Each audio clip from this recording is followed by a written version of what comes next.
జమిలీ ఎన్నికలపై భారతీయ జనతా పార్టీ తన దూకుడును పెంచుతోందా? ఒకే దేశం ఒకే ఎన్నిక నిర్వహించడమే ఎన్డీఏ 3 లక్ష్యమా? జమిలీతో లాభాలున్నాయని కొందరు, నష్టాలొస్తాయని మరికొందరు మేధావులు ఎందుకు వాదిస్తున్నారు? దేశంలో గతంలోనే జమిలీ నిర్వహించిన దాఖలాలు ఉన్నాయా? జమిలీ నిర్వహణలో సవాళ్లను అధిగమించేందుకు బీజేపీ అగ్రనాయకత్వం ఎటువంటి అస్త్రాలను సిద్ధం చేసుకుంటోంది? జమిలీ జరిగితే బీజేపీకే లాభం అనే వాదనలో వాస్తవం ఎంత?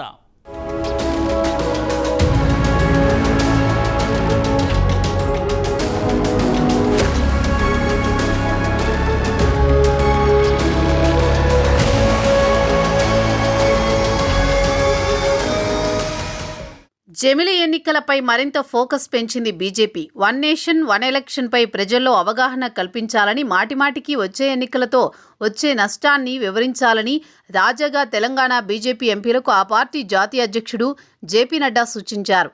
తెలంగాణ బీజేపీ కేడర్తో సమావేశమైన నడ్డా జమిలీ ఎన్నికలపై పార్టీ ఎంపీలకు, నేతలకు దిశానిర్దేశం చేశారు. జమిలీపై ప్రజల్లో అపోహలు పోగొట్టాలని సూచించారు. దేశమంతటా ఒకేసారి లోక్సభ, శాసనసభలకు ఎన్నికలు జరిగితే నిర్వహణ వ్యయం, మానవ వనరుల వినియోగం గణనీయంగా తగ్గి ప్రభుత్వాల పనికి అంతరాయం ఉండదన్నారు. నెహ్రూ, ఇందిరాగాంధీ ప్రధానులుగా ఉన్న సమయంలోనూ భారతదేశమంతా ఒకేసారి ఎన్నికలు జరిగిన విషయాన్ని ప్రజలకు వివరించాలన్నారు. కేంద్రంలో ఉండే పార్టీకి ప్రయోజనమని, ప్రాంతీయ పార్టీలకు నష్టమన్న వాదనలో పస లేదన్న విషయాలను ప్రజలకు చెప్పాలని నడ్డా సూచించారు. ఒకే దేశం ఒకే ఎన్నికతో ఆర్థిక వ్యవస్థకు నష్టం జరగకుండా ఉంటుందని ప్రజలకు వివరించాలన్నారు నడ్డా. బీజేపీ జాతీయ అధ్యక్షుడు చేస్తున్న ఈ వ్యాఖ్యలు ప్రజల ద్వారా జమిలీకి మద్దతు కూడగట్టేందుకు చేస్తున్న ప్రయత్నాలతో జమిలీకి సమయం దగ్గర పడిందనే సంకేతాలు వెలువడుతున్నాయి. గత ఆగస్టు 15నే ప్రధానమంత్రి Narendra Modi one nation one election ప్రతిపాదనపై కీలక వ్యాఖ్యలు చేశారు. జమిలీపై జరుగుతున్న చర్చ భారతదేశ ప్రజాస్వామిక ప్రక్రియకు చాలా ముఖ్యమైందన్నారు. ఈ అంశంపై చర్చల్లో భాగస్వాములు కావడం సహా చర్చను ప్రోత్సహించాలని యువతకు పిలుపునిచ్చారు. నేషనల్ కేడెట్ కార్ప్స్ ర్యాలీ వేదికగా మోదీ ఈ వ్యాఖ్యలు చేశారు. జమిలీ ప్రతిపాదనపై చర్చను ప్రోత్సహించడం సహా దానిలో పాల్గొనాలని ఎన్సీసీ క్యాడెట్లు, ఎన్ఎస్ఎస్ వాలంటీర్లకు సూచించారు. ఇది నేరుగా యువత భవిష్యత్తుతో ముడిపడిన అంశమని చెప్తూ తన మనసులో మాట వెల్లడించారు మోదీ.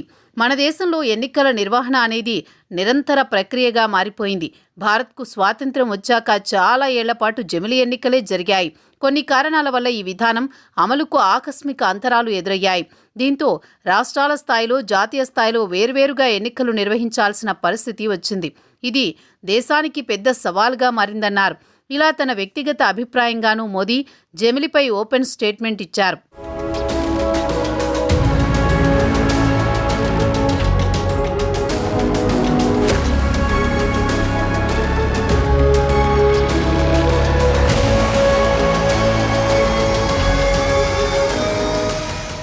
గతంలో జమిలీ ఎన్నికల బిల్లు పార్లమెంటు ముందుకు రాగా విపక్షాలు వ్యతిరేకించడం వల్ల జేపీసీకి పంపడానికి తమకేం అభ్యంతరం లేదని కేంద్రం పేర్కొంది. 129వ రాజ్యాంగ సవరణ బిల్లు సహా కేంద్రపాలిత ప్రాంతాలకు సంబంధించిన చట్ట సవరణ బిల్లును కేంద్ర న్యాయశాఖ మంత్రి అర్జున్ రామ్ మేఘ్వాల్ ప్రవేశపెట్టారు. ఎన్డీఏ మిత్రపక్షాలు బిల్లుకు సంపూర్ణ మద్దతు ప్రకటించగా కాంగ్రెస్ సహా విపక్షాలన్నీ జమిలీ బిల్లును తీవ్రంగా వ్యతిరేకించాయి. బిల్లు ప్రకారం దేశంలో జమిలీ ఎన్నికలు 2034 నుంచి జరిగే అవకాశం ఉంది. 129వ రాజ్యాంగ సవరణ బిల్లు చట్టరూపం సంతరించుకున్నాక జరిగే సాధారణ ఎన్నికల అనంతరం లోక్సభ తొలి సిట్టింగ్ డేకు రాష్ట్రపతి నోటిఫికేషన్ జారీ చేస్తారు. అపాయింటెడ్ డేగా పిలిచే రోజు తర్వాత ఏర్పడిన అన్ని అసెంబ్లీలు లోక్సభ కాలపరిమితితో పాటే ముగుస్తాయి. ఆ తర్వాత నుంచి లోక్సభ, అసెంబ్లీల ఎన్నికలన్నీ ఏకకాలంలోనే జరుగుతాయి. లోక్సభ కానీ, అసెంబ్లీ కానీ పూర్తి కాలం ముగియకముందే రద్దయితే వాటికి 5 ఏళ్ల కాలంలో మిగిలిన సమయానికే ఎన్నికలు జరుగుతాయని బిల్లు పేర్కొంది. అందువల్ల జమిలీ విధానం 2029 సార్వత్రిక ఎన్నికల అనంతరం ఆచరణలోకి వస్తుంది. ఉదాహరణకు 2029 మేలో సార్వత్రిక ఎన్నికలు జరిగినా అనంతరం ఏర్పడే 19వ లోక్సభ మొదటి సిట్టింగ్ తేదీని రాష్ట్రపతి జూన్ 1గా నిర్ధారిస్తే ఆ తర్వాత ఏర్పడే అసెంబ్లీలన్నీ ఆ లోక్సభతో పాటే ముగుస్తాయి. దీనివల్ల ఏపీ, ఒడిషా, అరుణాచల్ ప్రదేశ్, సిక్కిం అసెంబ్లీ ఎన్నికలకు ఎలాంటి ఇబ్బంది ఉండదు. కాబట్టి 2029, 2034లోనూ అదే విధానం కొనసాగుతుంది.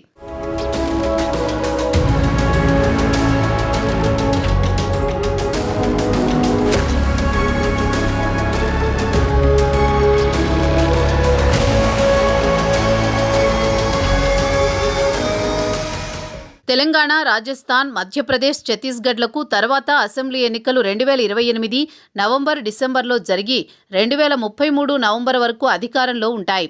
2029లో ఏర్పడే 19వ లోక్సభ కాలపరిమితి 2034 మేలో ముగుస్తుంది కాబట్టి 2033లో జరిగే తెలంగాణ అసెంబ్లీ ఎన్నికలకు 2034 లోక్సభ ఎన్నికలకు మధ్య ఉన్న 6 నెలల వ్యవధికి రాష్ట్రపతి పాలన విధించే అవకాశం ఉంది.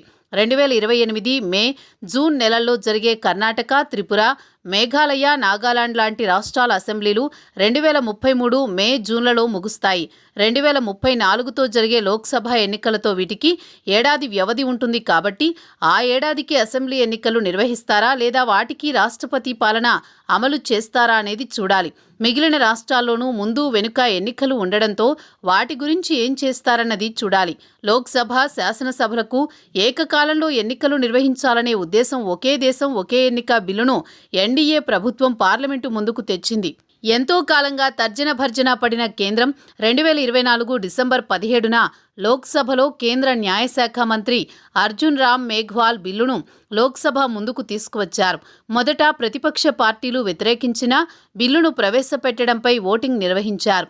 లోక్సభలో బిల్లుకు అనుకూలంగా 269 ఓట్లు కూడా వచ్చిన విషయం తెలిసిందే.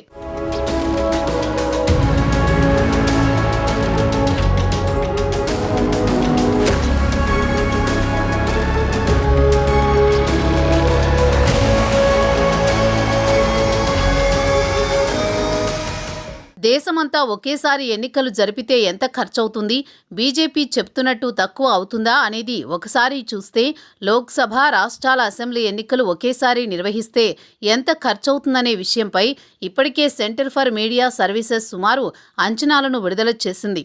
గ్రామ పంచాయతీల నుంచి పార్లమెంటు వరకు భారతదేశం మొత్తం ఒకేసారి ఎన్నికలు నిర్వహిస్తే 10 లక్షల కోట్లు ఖర్చు అవుతుందని అంచనా వేసింది. ఎన్నికల ప్రక్రియను వారం రోజుల్లోనే ముగించడం, రాజకీయ పార్టీలన్నీ ఎన్నికల కోడ్ ఖచ్చితంగా పాటిస్తే కేవలం 3 లక్షల కోట్ల నుంచి 5 లక్షల కోట్లతోనే ఎన్నికలు పూర్తి చేయవచ్చని తెలిపింది. కేవలం లోక్సభ ఎన్నికల కోసమే 1.20 లక్షల కోట్ల ఖర్చు అవుతుందని సెంటర్ ఫర్ మీడియా సర్వీసెస్ పేర్కొంది.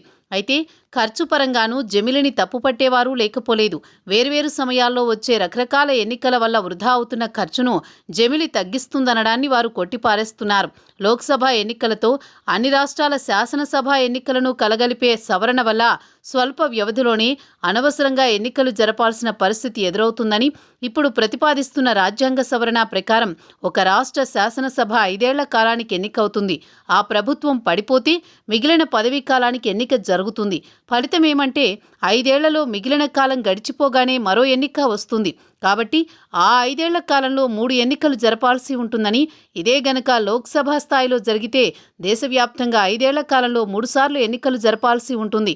కాబట్టి జమిలితో ఖర్చు తగ్గుతుందనేది అర్ధరహితమైన వాదన అనేవాళ్లు లేకపోలేదు.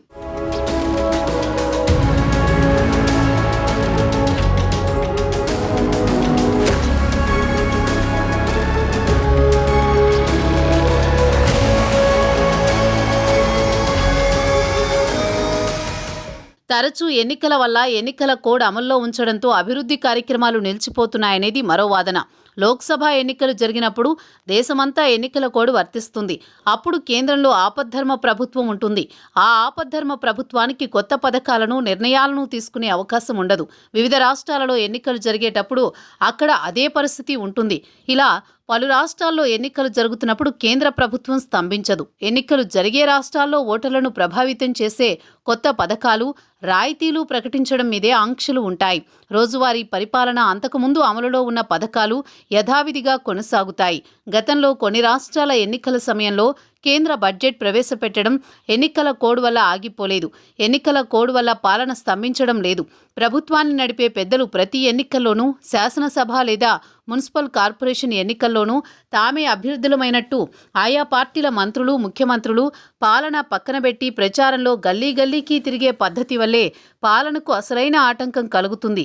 ప్రతి సంవత్సరం ఏదో ఒక ఎన్నిక జరగడం వల్ల కులతత్వం, మతతత్వం, ప్రాంతీయ తత్వాలు రెచ్చగొడుతున్నారని, ఈ చిచ్చు ఆగాలంటే జమిలి ఎన్నికలు అవసరమంటున్నారు పలువురు మేధావులు. నిజానికి ఎన్నికల సమయంలోనే కాదు, రాజకీయ పార్టీలు అధికారం కోసం ఏ అడ్డదారినైనా తొక్కడానికి సిద్ధపడుతూ ప్రతి నిత్యం కులాన్ని, మతాన్ని రాజకీయానికి వాడుకుంటూనే ఉన్నాయి. ఇది కేవలం ఎన్నికలకే పరిమితమైన అంశంగా చూడాల్సిన అవసరం లేదు. మనది చాలా వైవిధ్యం గల దేశం. ప్రాంతీయ ప్రత్యేకతలు, భాషలు, మతాలు గల దేశం. సామాజికంగా ఆహార్యం దగ్గర నుండి ఆచార వ్యవహారాలు, సంప్రదాయాల మేళవింపుతో మన దేశం ఉంది. ఈ బహుళత్వాన్ని, వైవిధ్యాన్ని మన రాజ్యాంగ నిర్మాతలు పరిగణలోకి తీసుకున్నారు. దీనికి తగిన పార్లమెంటరీ తరహా ప్రాతినిధ్య ప్రజాస్వామ్యాన్ని ఎంపిక చేశారు. కేంద్రానికి, రాష్ట్రాలకి మధ్య స్పష్టమైన విభజన రేఖలు గీశారు. కేంద్ర జాబితా, రాష్ట్రాల జాబితా, ఉమ్మడి జాబితాల రూపంలో అధికారాల విభజన చేశారు. ఎన్నికల్లో ప్రజలు తీర్పు చెప్పడానికి ఇవే ప్రాతిపదికలు కావాలి. జాతీయ స్థాయిలో లోక్సభకు జరిగే ఎన్నికలలో వివిధ పార్టీలు కేంద్ర జాబితాలోని అంశాలపై ప్రకటించే విధానాల ఆధారంగా ప్రజలు తీర్పు చెప్పాల్సి ఉంటుంది. అలాగే రాష్ట్ర జాబితాలోని అంశాల ఆధారంగా రాష్ట్రాలలో తీర్పులు చెప్పాల్సి ఉంటుంది. అందువల్ల లోక్సభకు, రాష్ట్రాల అసెంబ్లీలకు వేరువేరుగా ఎన్నికలు జరపడం వల్ల ప్రజలు దేనికి తగ్గ తీర్పు దానికి చెప్పడానికి వీలు కలుగుతుంది. జమిలి ఎన్నికల వల్ల ఈ అధికార విభజన ప్రాతిపదికగా కలగాపులగమవుతుంది.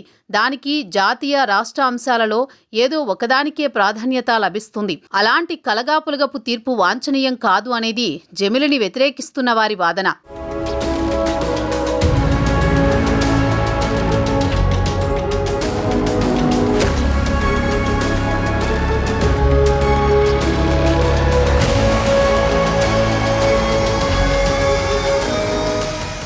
అలాగే జమిలి ఎన్నికలకు మద్దతు ఇచ్చే రాజకీయ పార్టీలు ఎన్ని, వ్యతిరేక పార్టీలు ఏవి, అసలు ఇప్పటి వరకు స్పందించని పార్టీలేవి అనేది చూస్తే ఆసక్తికర అంశాలు వెలుగు చూశాయి. ఇదంతా పలు రాష్ట్రాల్లో బీజేపీకి మిత్రపక్షాలుగా వ్యవహరిస్తూ అధికారాన్ని షేర్ చేసుకుంటున్న కొన్ని రాజకీయ పార్టీలు సైతం జమిలిపై ఇప్పటి వరకు స్పందించకపోగా మరికొన్ని ఎన్డీఏ మిత్రపక్ష పార్టీలు సైతం వ్యతిరేకించాయి. అయితే ఇదంతా సుమారు ఏడాది క్రితం జరిగిన చర్చ. ఇప్పుడు మళ్లీ మద్దతిచ్చిన పార్టీలు ఉపసంహరించుకునే అవకాశం, వ్యతిరేకించే పార్టీలు మద్దతిచ్చే అవకాశాలు లేకపోలేదు.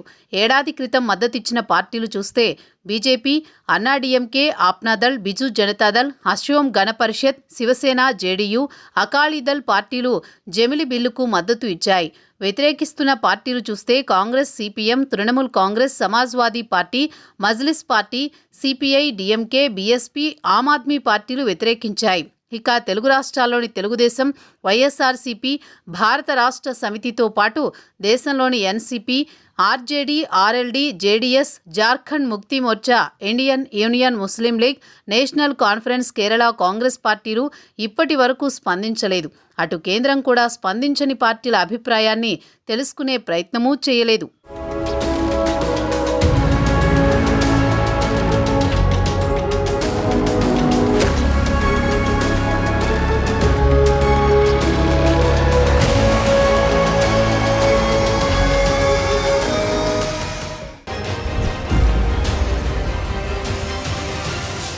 ఒకే దేశం, ఒకే ఎన్నిక విధానంపై మొదటి నుండి ఎన్డీఏ సర్కార్ ఆసక్తిని కనబరుస్తూనే ఉంది. అన్ని రాష్ట్రాలు, కేంద్రపాలిత ప్రాంతాల్లో అసెంబ్లీ, పార్లమెంటు ఎన్నికలను ఒకేసారి నిర్వహించాలని భావిస్తోంది. ఇప్పటికే మాజీ రాష్ట్రపతి రామ్నాథ్ కోవింద్ నేతృత్వంలో కమిషన్ కూడా ఏర్పాటు కాగా కోవింద్ కమిషన్ తన నివేదికను కూడా సమర్పించింది. దీనిపై ఇటీవల బెంగళూరులో ఒక సదస్సును కూడా నిర్వహించారు. అటు రాజ్యాంగబద్ధంగా మేధావులతో సదస్సులు, కమిషన్ సభ్యులతో మేధో మథన సమావేశాలు నిర్వహిస్తూ ఒకవైపు తమ పార్టీ కేడర్కు దిశానిర్దేశం చేస్తూ మరోవైపు కేంద్ర నాయకత్వం జమిలి వైపు వడివడిగా అడుగులను వేస్తోంది.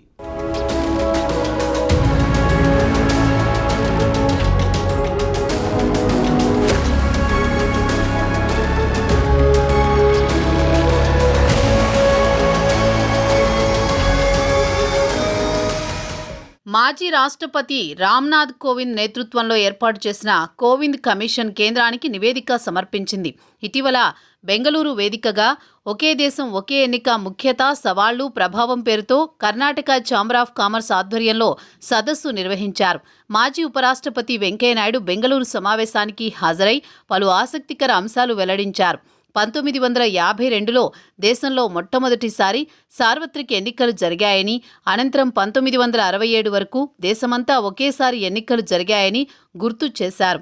అనంతరం ఇందిరాగాంధీ ప్రధాని అయ్యాక దేశంలో ఎన్నికల పరిస్థితి మారిపోయిందన్నారు. తనకు నచ్చని రాష్ట్ర ప్రభుత్వాలను ఇందిరాగాంధీ రద్దు చేయడంతో అసెంబ్లీ ఎన్నికల సమయాలన్నీ మారిపోయాయని వెంకయ్య తెలిపారు. గతంలో జమిలి ఎన్నికలు నిర్వహించింది కాంగ్రెస్ హయాంలోనే అని, మరి కాంగ్రెస్ పార్టీ ఎందుకు జమిలి ఎన్నికలు వద్దంటుందో చెప్పాలన్నారు. ఇలా బీజేపీ అగ్రనాయకులు, కొందరు మేధావులు జమిలిని సమర్థిస్తుండగా విపక్షాలు, మరికొందరు మేధావులు మాత్రం జమిలిని వ్యతిరేకిస్తున్నారు.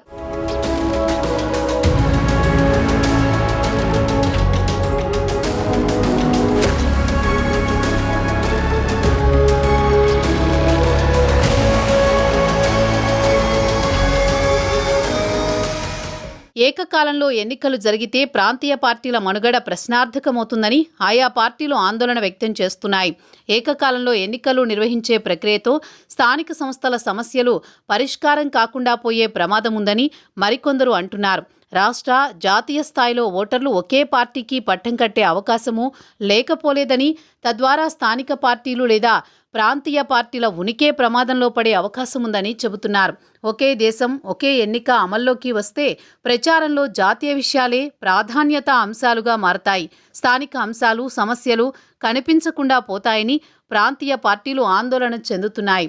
కేంద్ర, రాష్ట్ర ప్రభుత్వ చట్టసభలకు, అవసరమైతే స్థానిక సంస్థలకు కూడా జమిలి ఎన్నికలు నిర్వహించాలన్న ఆలోచన పైకి మంచిగానే కనబడుతున్నా లోతుగా విశ్లేషిస్తే ప్రజాస్వామ్య విలువలు, సమాఖ్య స్ఫూర్తికి ప్రమాదం వాటిల్లే అవకాశం ఉన్నట్టు రాజకీయ విశ్లేషకులు ఆందోళన వ్యక్తం చేస్తున్నారు. 5 ఏళ్ల కాలానికి ఎన్నికైన ఏదైనా ప్రభుత్వం మధ్యలో కూలిపోతే ఏం చేస్తాం? అక్కడ మళ్లీ ఎన్నికలు నిర్వహిస్తే కొత్త ప్రభుత్వం మళ్లీ 5 ఏళ్ల కాలానికి అధికారం చేపడుతుంది. అప్పుడు జమిలి లక్ష్యం దెబ్బతింటుంది. ఇలా జరగకుండా ఉండాలంటే కొత్త ప్రభుత్వం కాలపరిమితిని కుదించాల్సి ఉంటుందని చెప్తున్నారు. ఈ విధానం ప్రజా తీర్పుకు, ప్రజాస్వామ్య విలువలకు గొడ్డలిపెట్టు లాంటిది అంటూ వాదిస్తున్నారు. మరోవైపు జమిలిని నిర్వహిస్తే 77% ప్రజలు ఒకే పార్టీకి లేదా ఒకే కూటమికి పట్టం కట్టే అవకాశాలున్నాయని పబ్లిక్ పాలసీ మేధో సంస్థ ఐడిఎఫ్సి వివిధ సందర్భాల్లో నిర్వహించిన సర్వేల్లో తేలింది. అదే అసెంబ్లీ, పార్లమెంట్ ఎన్నికలు 6 నెలల గ్యాప్ తర్వాత నిర్వహిస్తే ఒకే పార్టీకి ఎన్నుకునే అవకాశాలు 61% తగ్గిపోతాయని ఆ సర్వే పేర్కొంది. అసెంబ్లీ, పార్లమెంటు ఎన్నికలు ఏడాది గ్యాప్తో నిర్వహిస్తే ప్రభావం మరింతగా తగ్గొచ్చని వెల్లడించింది. 1952 నుంచి 2019 వరకు జరిగిన సాధారణ ఎన్నికలు, అసెంబ్లీ ఎన్నికల ఫలితాల సరళిని విశ్లేషించి ఈ రిపోర్ట్ను ఐడిఎఫ్సి తయారు చేసింది.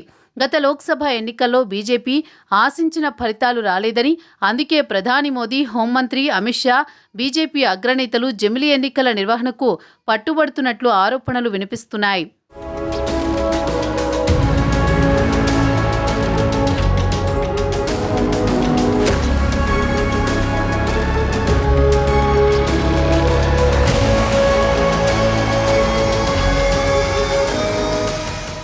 కేంద్ర ప్రభుత్వం రామ్నాథ్ కోవింద్ అధ్యక్షతన నియమించిన హైలెవెల్ కమిటీ 6 నెలలకు పైగా చర్చించి 18,626 పేజీలతో కూడిన ఒక నివేదికను కేంద్ర ప్రభుత్వానికి సమర్పించింది. లోక్సభతో పాటు దేశంలోని అన్ని రాష్ట్రాలకు ఒకేసారి ఎన్నికలు నిర్వహించడానికి బిల్లు ఆమోదం పొందాలంటే కొన్ని రాజ్యాంగ సవరణలు చేయాల్సి ఉంటుందని తేల్చి చెప్పింది. అవేంటో ఇప్పుడు చూద్దాం. లోక్సభ, రాజ్యసభ కాలపరిమితికి సంబంధించిన ఆర్టికల్ 83 సవరణ, రాష్ట్రాల అసెంబ్లీలకు 5 ఏళ్ల గడువును నిర్దేశించే ఆర్టికల్ 172(1)ని సవరించడం, ఎమర్జెన్సీ పరిస్థితుల సమయంలో సభ కాలపరిమితిని ఏడాదికి మించకుండా పార్లమెంటు చట్టం ద్వారా వీలు కల్పించే ఆర్టికల్ 83(2)ని సవరించడం, రాష్ట్రపతికి లోక్సభను రద్దు చేసే అధికారాలిచ్చే ఆర్టికల్ 85(2)(b) సవరణ చేయాల్సి ఉంటుంది. రాష్ట్రాల అసెంబ్లీలు రద్దు అధికారం గవర్నర్కు ఉండే ఆర్టికల్ 174(2)(b)ని సవరించాల్సిన అవసరం ఉంది. రాష్ట్రాల్లో రాష్ట్రపతి పాలన వీలు కల్పించే ఆర్టికల్ 356కి సవరణ చేయాలి. ఎన్నికల కమిషన్కు సంబంధించిన ఆర్టికల్ 324ను సవరించాల్సి ఉందని కోవింద్ కమిషన్ వెల్లడించింది. ఈ రాజ్యాంగ సవరణలను పార్లమెంటు 2/3 మెజారిటీతో ఆమోదించాలి. ప్రస్తుతం లోక్సభలో బీజేపీ ఆ మార్కు దాటాలంటే సొంత బలగంతో పాటు అదనంగా ఎంపీల మద్దతు కూడగట్టాల్సి ఉంటుంది. రాజ్యసభలో మరింత ఎక్కువ కష్టపడాల్సి ఉంటుంది.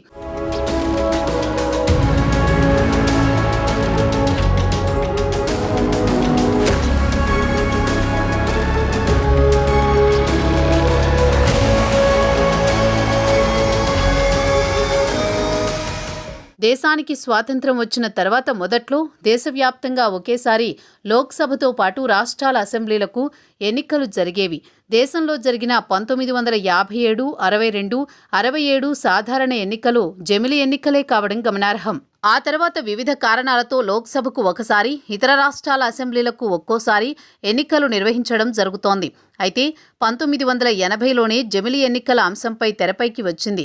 అనంతరం 1999లో వచ్చిన లా కమిషన్ కూడా ఒకే దేశం ఒకే ఎన్నిక నిర్వహించాలని తెలిపింది. అయినా జమిలి అమలు సాధ్యం కావట్లేదు. ఇక 2024లో కేంద్రంలో అధికారంలోకి వచ్చిన బీజేపీ తమ మేనిఫెస్టోలో జమిలి ఎన్నికల హామీని ఇచ్చింది. One nation one election bill విషయంలో మోదీ ప్రభుత్వం దూకుడు చూస్తుంటే 2027లోని దేశంలో జమిలి ఎన్నికలు నిర్వహించేందుకు ఉన్న అవకాశాలను పరిశీలిస్తున్నారని రాజకీయ విశ్లేషకులు అంచనా వేస్తున్నారు. ఈ క్రమంలోనే కేంద్ర కేబినెట్ ఆమోదంతో దేశంలో జమిలి ఎన్నికలపై రాజకీయ వేడి మొదలైంది.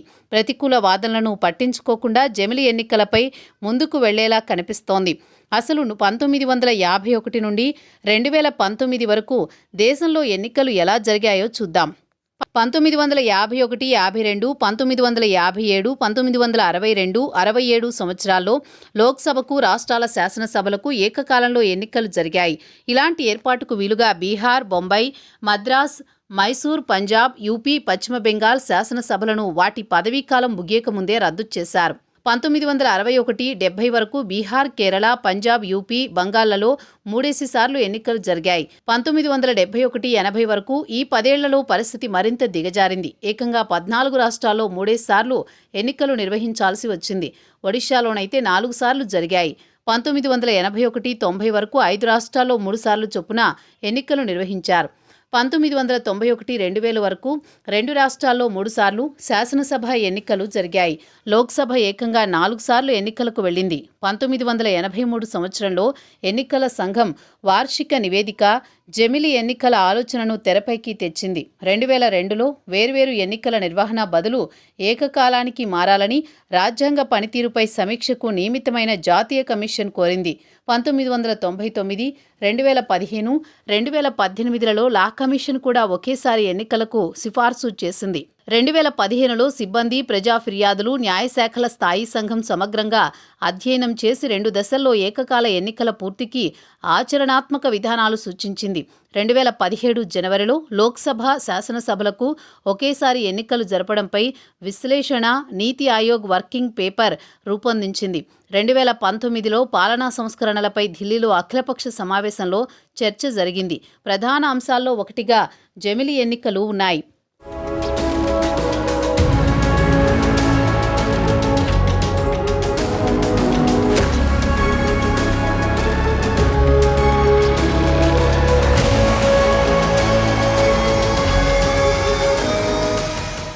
జమిలి పద్ధతిలో ఓటర్ పోలింగ్ బూత్లోకి వెళ్లి లోక్సభకు, అసెంబ్లీకి ఒకేసారి ఓటు వేసి వస్తాడు. వీటితో పాటు స్థానిక సంస్థలైన పంచాయతీ, మున్సిపాలిటీలు, జిల్లా పరిషత్ ఎన్నికలు కూడా కలిపే నిర్వహించడంపై మాజీ రాష్ట్రపతి రామ్నాథ్ కోవింద్ నేతృత్వంలో ఏర్పడిన ఉన్నత స్థాయి కమిటీ సిఫార్సులు చేసింది. రామ్నాథ్ కోవింద్ ప్యానెల్ విధి విధానాలను దృష్టిలో ఉంచుకుని లా కమిషన్ కూడా స్థానిక ఎన్నికల అంశంపైన చర్చించింది. ఒకే ఎన్నిక అయినప్పటికీ లోక్సభ, అసెంబ్లీలకు ఒకేసారి, స్థానిక సంస్థలకు మరోసారి అంటే ఏడాదిలో 2 దఫాలుగా ఎన్నికలు నిర్వహించాలని లా కమిషన్ సిఫార్సు చేసింది. 2018లో అప్పటి లా కమిషన్ మోదీ ప్రతిపాదించిన జమిలి ఎన్నిక విధానానికి ఆమోదం తెలిపినప్పటికీ తుది నిర్ణయం తీసుకునే ముందు ప్రజా అభిప్రాయాన్ని కూడా తీసుకోవాలని సూచించింది.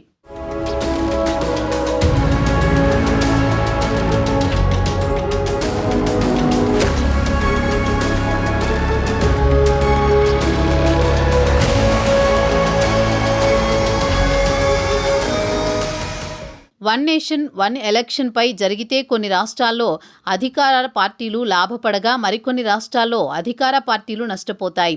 ఇక ఇటీవల లోక్సభతో పాటే అసెంబ్లీ ఎన్నికలు జరిగిన రాష్ట్రాల్లోని ప్రభుత్వాలపై ఎలాంటి ప్రభావం ఉండదు. అంటే ఆంధ్రప్రదేశ్లోని టీడీపీ, జనసేన, బీజేపీ అధికార కూటమికి జమిలి ఎన్నిక నిర్వహణ వల్ల లాభం కానీ నష్టం కానీ లేదు. అలాగే ఒడిషా, అరుణాచల్ ప్రదేశ్, సిక్కిం వంటి రాష్ట్రాల్లోనూ జమిలి ఎన్నికల ప్రభావం ఉండదు. తెలంగాణ విషయానికొస్తే ఇటీవల లోక్సభ ఎన్నికలకు ముందే ఇక్కడ అసెంబ్లీ ఎన్నికలు జరిగాయి. అంటే 2028లో ఇక్కడ మళ్లీ అసెంబ్లీ ఎన్నికలు జరగాల్సి ఉంది. కానీ 2029లో జమిలీ ఎన్నికలు జరిగితే పదవీకాలం ముగిసినా కొంతకాలం ప్రభుత్వం కొనసాగుతుంది. ఇలా 5-6 నెలలు అదనంగా పాలించే అవకాశం రేవంత్ రెడ్డికి దక్కుతుంది. అంటే జమిలీ ఎన్నికల వల్ల తెలంగాణ కాంగ్రెస్కు లాభమే జరుగుతుంది. ఇలా దేశవ్యాప్తంగా ఒకేసారి ఎన్నికలు జరిగితే కొన్ని పార్టీలు ప్రత్యక్షంగా లాభపడగా మరికొన్ని నష్టపోతాయి. పదవీకాలం ముగియకుండానే అధికారాన్ని కోల్పోయేవి కొన్నైతే పదవీకాలం ముగిశాక కూడా అధికారంలో ఉండేవి మరికొన్ని. ఇటీవల లోక్సభ ఎన్నికలకు ముందే అసెంబ్లీ ఎన్నికలు పూర్తయిన తెలంగాణతో పాటు మధ్యప్రదేశ్, రాజస్థాన్, ఛత్తీస్గఢ్ వంటి రాష్ట్రాల్లో అధికార పార్టీలు లాభపడే అవకాశం ఉండగా లోక్సభ ఎన్నికల తర్వాత ఎన్నికలు జరిగిన రాష్ట్రాల పదవీకాలం ముగియకుండానే అధికారం కోల్పోయే అవకాశం కనిపిస్తోంది.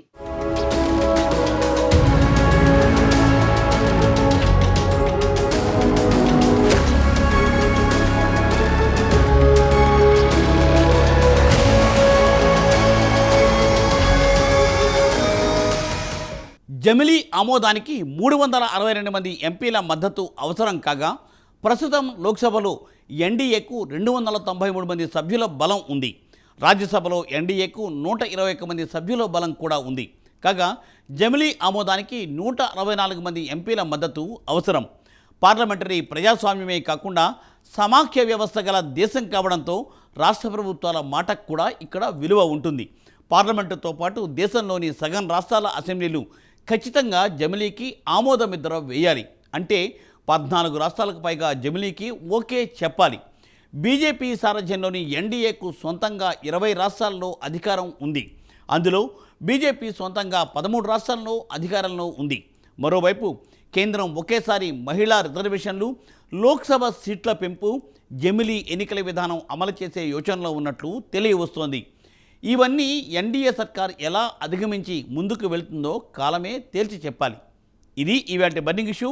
మరో అంశంతో మళ్ళీ కలుద్దాం. నమస్తే.